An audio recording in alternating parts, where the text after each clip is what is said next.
Hi friends, welcome to Telugu researcher. ఇప్పటి వరకు మీరు నా ఛానల్ సబ్స్క్రైబ్ చేసుకోకపోతే వెంటనే సబ్స్క్రైబ్ చేసుకోండి. సో సబ్స్క్రైబర్స్ అడిగే సివిల్ డౌట్స్ ఆన్సర్ చేసే సిరీస్ లో భాగంగా మనకి చాలా క్వశ్చన్స్ వస్తూ ఉంటాయి. అవి నేను అక్కడికక్కడే ఆన్సర్ చేస్తూ ఉంటాను. కొన్నిసార్లు వీడియోస్ కూడా చేస్తూ ఉంటాను. సో ఈ కామెంట్ కి నేను వీడియోస్ చేద్దాం అనుకున్నాను.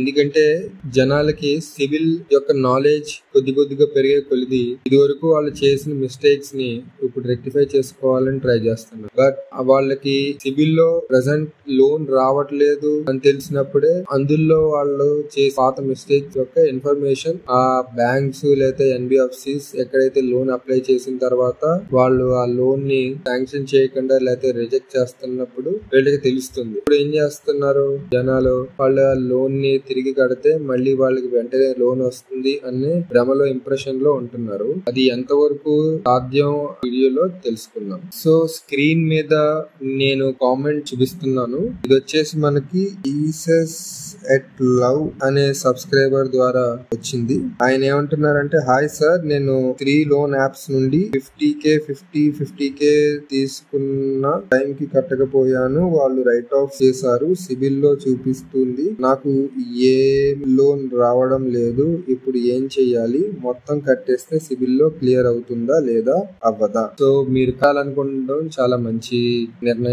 కానీ మీరు ఇప్పుడు కట్టిన మీ సిబిల్ లో ఆ రైట్ ఆఫ్ అనేది వెంటనే పోదు. రెండోది, రైట్ ఆఫ్ ఒకవేళ ఆ అకౌంట్ క్లాసిఫికేషన్ అంటాం. రైట్ ఆఫ్ అనేది వేరియస్ అకౌంట్ క్లాసిఫికేషన్స్ ఉంటాయి ఒక లోన్ కట్టకపోతే స్టేజెస్ ప్రకారం. సో ఇప్పుడు ఈ రైట్ ఆఫ్ అనేది రిమూవ్ చేసిన మీకు నెల కట్టకపోతే డిపిడిస్ అనేవి రిపోర్ట్ అవుతా ఉంటాయి. అంటే ఎన్ని రోజులు ఈ లోన్ కట్టలేదు అని ప్రతి నెల ఒక నెంబర్ ని ఆ బ్యాంకులు రిపోర్ట్ చేస్తాయి. ఎన్ని డేస్ అయితే అన్ని నెంబర్స్. అది అయితే ఎప్పటికీ రిమూవ్ అవ్వదు. ప్రతి బ్యూరో రిపోర్ట్ లో మినిమం లాస్ట్ 36 months యొక్క డేటాని ఈ బ్యూరో రిపోర్ట్ బ్యాంకులు రిపోర్ట్ చేస్తుంటాయి. అదైతే రిమూవ్ చేయరు. దాని వల్ల ఏమవుతుందంటే మీకు ప్రస్తుతం ఉన్న స్కోర్, మీరు ఆల్రెడీ ఈ అమౌంట్ అయితే కట్టిన ఆ స్కోర్ అయితే చేంజ్ అవ్వదు. అండ్ రెండోది ఏంటంటే, ఒకసారి ఆ డిపిడిస్ అనేవి ప్రస్తుతం ఏదైతే కొత్త బ్యాంక్ గానీ లేకపోతే ఎన్బిఎఫ్సిస్ గానీ మీరు లోన్ అప్లై చేస్తున్నారో వాళ్ళు చూసిన తర్వాత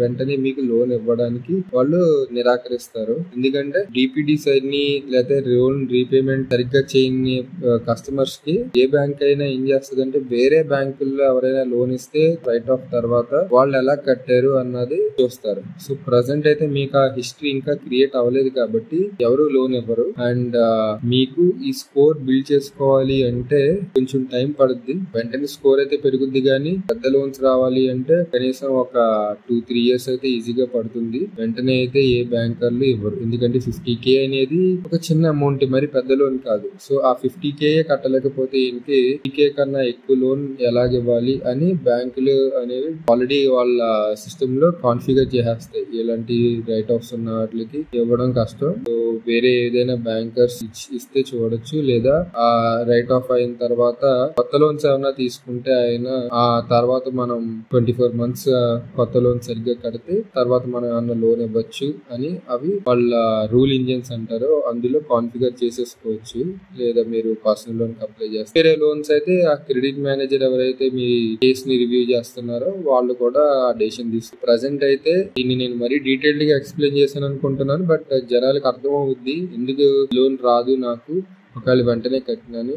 అలాని కట్టకూడదా కట్టాలా అన్న డెసిషన్ మీరు కరెక్ట్ గా తీసుకుంటున్నారా లేదా అన్నదానికి కూడా నేను ఇచ్చిన ఈ విశ్లేషణ మీకు ఉపయోగపడుతుంది. సో ఈ వీడియోలో అయితే మీకు లోన్ రైట్ ఆఫ్ జరిగిన తర్వాత ఆ రైట్ ఆఫ్ ని క్లియర్ చేసిన వెంటనే లోన్ వస్తుందా లేదా అన్నదానికి ఎక్స్ప్లనేషన్ ఇచ్చాను. మీకు దీనికి అనుబంధంగా ఏమన్నా డౌట్స్ ఉన్నా లేకపోతే వేరే ఏదైనా క్వశ్చన్స్ ఉన్నా నన్ను కామెంట్ సెక్షన్ లో అడగండి. నేను దానికి వీడియో గానీ వెంటనే రిప్లై గానీ ఇస్తాను. Thank you very much. Please subscribe to Telugu researcher. Me support నాకు ఎంతో ముఖ్యం.